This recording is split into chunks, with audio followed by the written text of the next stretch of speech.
Hello. हां sir, नमस्कार. पंकज नगरकर बोलतोय सर. हां बोला. हा सर, तुम्ही ती पेपरमध्ये बिझनेस संदर्भात काही जाहिरात दिली होती ना, हां बोला. त्या संदर्भात पूर्ण माहिती सांगाल का? सध्या काय करताय तुम्ही? 2 दिवसांपूर्वीच प्रोजेक्ट पूर्ण झाला. आता दुसरं काही करायचं म्हणून तुम्हाला फोन केला. आमच्या काही अटी आहेत या बिझनेससाठी. तुम्हाला 50,000 ते 1,00,000 रुपये पहिल्यांदा गुंतवावे लागतील.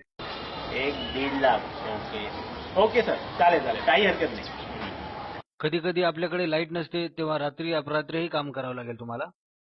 आणि आपण जेव्हा फील्डवर असू तेव्हा ऊन वारा पाऊस हे काही असलं तरी आपल्याला ते काम मधून सोडता येणार, ते काम पूर्ण करावे लागेल. चालेल चालेल, काही हरकत नाही. आणि आपण जो काही माल तयार करू आपल्या कंपनीमध्ये आपल्या बिझनेस मधून, आणि जो काही चांगल्या दर्जाचा माल असेल तो मार्केटमध्ये विकायचा आहे आणि निकृष्ट दर्जाचा माल स्वतःला वापरायचा आहे. चालेल चालेल. आणि एक प्रश्न विचारू तुम्हाला खासगी. हा सर, विचारा ना. तुमचं लग्न झालंय? हो सर. मग कधी कधी तुम्हाला तुमच्या मिसेस सोबत आणि मुलांसोबतही कामावर यावं लागेल. पण सर, यामध्ये सुट्टी कधी असेल? आणि हो, सर्वात महत्त्वाचं म्हणजे सुट्टी भेटणार नाही. वर्षातील 365 दिवस तुम्हाला काम करायचंय, त्यामध्ये सुट्टी नाही, अजिबात नाही. पण मला सांगा, कोण वेडा आहे हो या जगात असं काम करायला तयार आहे तो?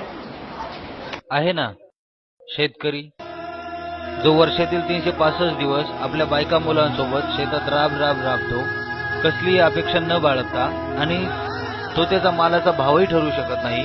आपण जो देतो तो ते घेतो.